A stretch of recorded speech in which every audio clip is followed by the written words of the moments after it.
Hey there, Cinemaster fans!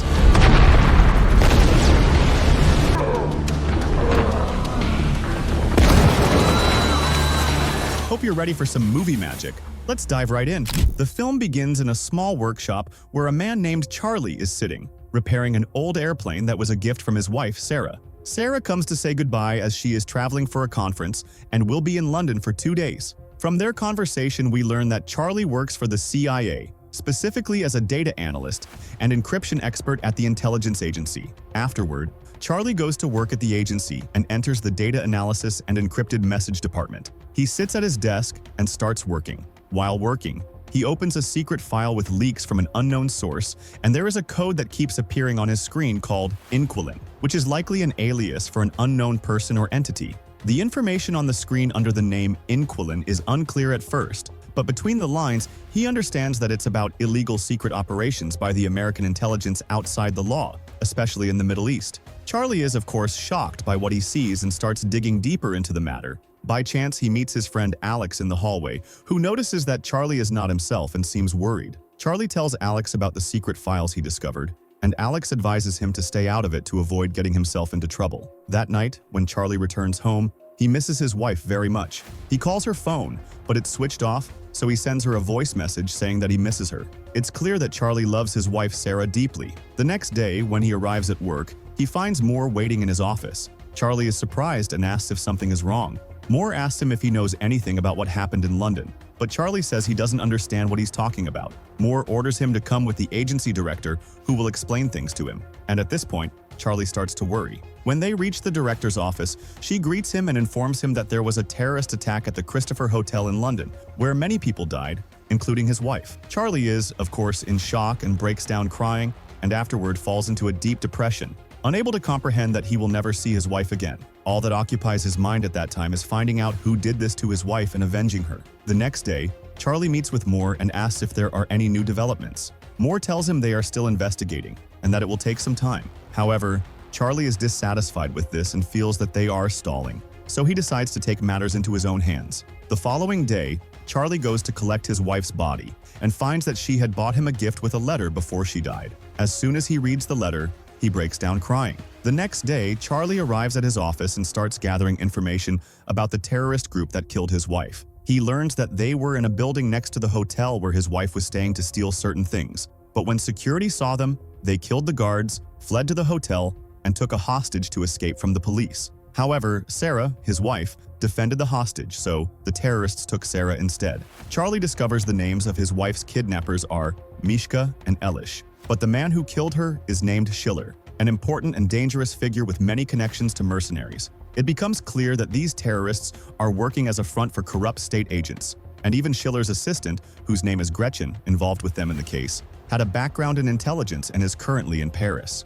When Charlie presents this information to Moore, he is surprised that Moore is not shocked and realizes that Moore already knew all this but was hiding it from him. Charlie gets angry and does not understand why Moore is acting this way. Moore tells him that they can't take real action on the matter right now for the sake of national security and suggests he see a psychiatrist because he's clearly under a lot of stress. Charlie actually goes to the psychiatrist and tells her that he feels intense anger inside and wants revenge, but it's clear they don't want to do that for some unknown reason, and he tells her that he will avenge, even if he has to take matters into his own hands. The next day, when Charlie arrives at work, he enters a secret room and steals dangerous files about Moore's illegal activities. Then he goes to Moore's office and confronts him with everything he knows. We learn that Moore arranged many terrorist operations, including the one that happened in a hospital in Syria, as well as a military base in Yemen, and another operation in Afghanistan. He also found evidence that Moore and the agency covered up the deaths of more than 1,000 civilians, all killed in illegal operations,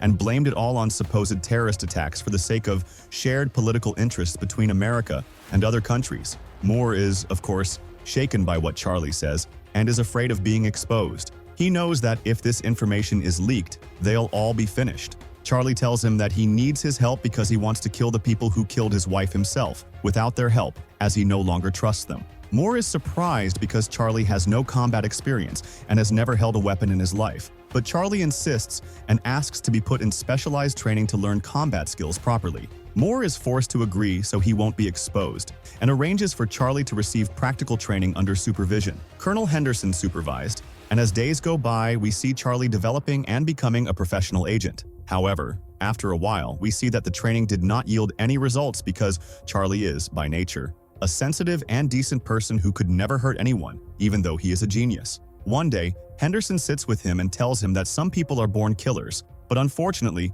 Charlie is not one of them. When the time for the mission comes, he won't be able to kill them because he is not a killer by nature. Charlie is discouraged by what he hears, but he still insists on avenging his wife himself. At the same time, we see that Moreau and the agency are conducting their investigations and research to find the location of the secret code Charlie planted, which contains all the information and data that would expose them. They search his office thoroughly, but still don't find it. They also search his house for the code, but can't find it either. Naturally, Moreau becomes very angry and decides at that moment that Charlie must be eliminated no matter what. He gives the order to get rid of Charlie.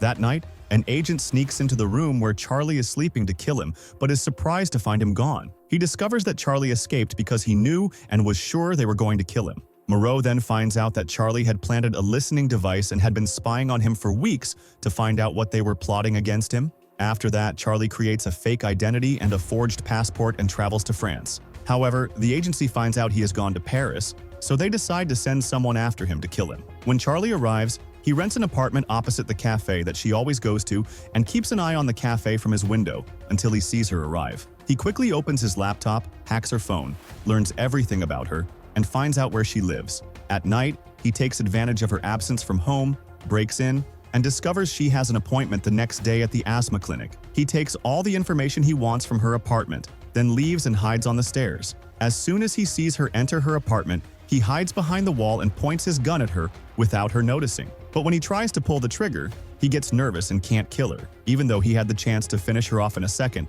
and no one would have known. He goes back home, frustrated, and researches the clinic she's going to the next day. He finds out that it specializes in treating people with asthma. The next day, Charlie buys a specific kind of flower that causes allergies for people with asthma. He takes some of its pollen and crushes it. Meanwhile, Gretchen is at the asthma clinic, sitting in a small glass room filled with oxygen, undergoing certain exercises to improve her breathing. After the session, the doctor leaves her alone and exits. At that moment, Charlie enters wearing a lab coat, locks the door, traps her inside the glass room, and introduces the pollen through the oxygen vent so she can't breathe. He tells her he won't let her out unless she tells him where Schiller is. Gretchen starts suffocating and asks who he is and what he wants from her. He tells her he is the husband of the woman they killed and that it is better for her to cooperate with him rather than stay trapped in the room until she suffocates and dies. But Gretchen really can't breathe, so Charlie fears she will die and lets her out of the room.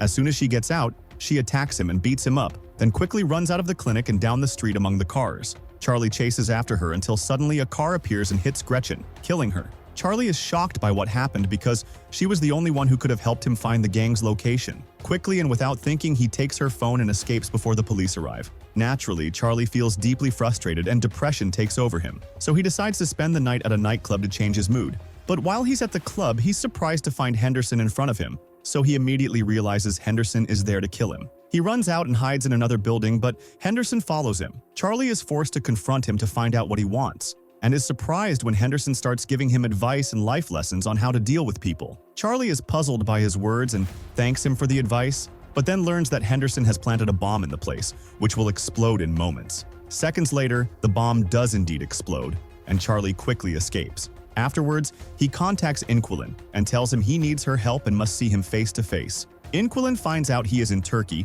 and sends him the address where they will meet. The next day, Charlie arrives in Turkey and meets Inquilin, surprised to find she is a woman. Inquilin tells him they must leave immediately and asks him to meet her at her car in half an hour. After half an hour, Charlie gets in the car with her and they drive off. On the way, she tells him about her life. We learn that she is a Russian widow who was married to a former KGB agent and is now an intelligence agent herself. Her husband taught her how to encrypt data, and she had been communicating with Charlie all along to help him expose the criminals in the country. Charlie tells her he needs her help now to reach the people who killed his wife and get revenge himself. She agrees and takes him to her secret house, where he discovers that she has been gathering the same information about the terrorists as he has. But she has new information because she found out that Mishka is currently in Spain. At the same time, we see the intelligence director meeting with Moreau because she suspects he is up to something suspicious. But Moreau keeps dodging her questions and doesn't reveal anything he's doing. The director leaves and gets into her car, where her assistant brings her a picture of Henderson and tells her that Moreau sent Henderson after Charlie to kill him. The director is now sure something is wrong and decides to investigate the matter herself. The next day, Charlie arrives in Spain and learns that Mishka spends most of his time at the rooftop swimming pool. He decides to plant explosives there. One day, Mishka is at the rooftop pool as usual and is surprised to see Charlie standing in front of him, asking him to tell him where to find Schiller. Mishka is, of course, surprised and thinks Charlie is joking, asking who he really is. Charlie tells him he is the husband of the woman they killed and reveals his identity. He doesn't intend to cooperate with him, but if he tries to escape, he'll press the button he has, and then the swimming pool beneath him will explode and he'll die. But Mishka still refuses to say anything. He keeps swimming as fast as he can to get out of the pool before it explodes, but he can't manage to escape because Charlie presses the button, and the swimming pool gradually explodes beneath Mishka until he dies. Inquilin is in contact with Charlie and monitoring the situation, so she quickly contacts him and asks him to escape the place because Henderson is there. Charlie quickly runs out and hides in a building, and Inquilin gives him the routes he's supposed to take. Henderson is about to catch him,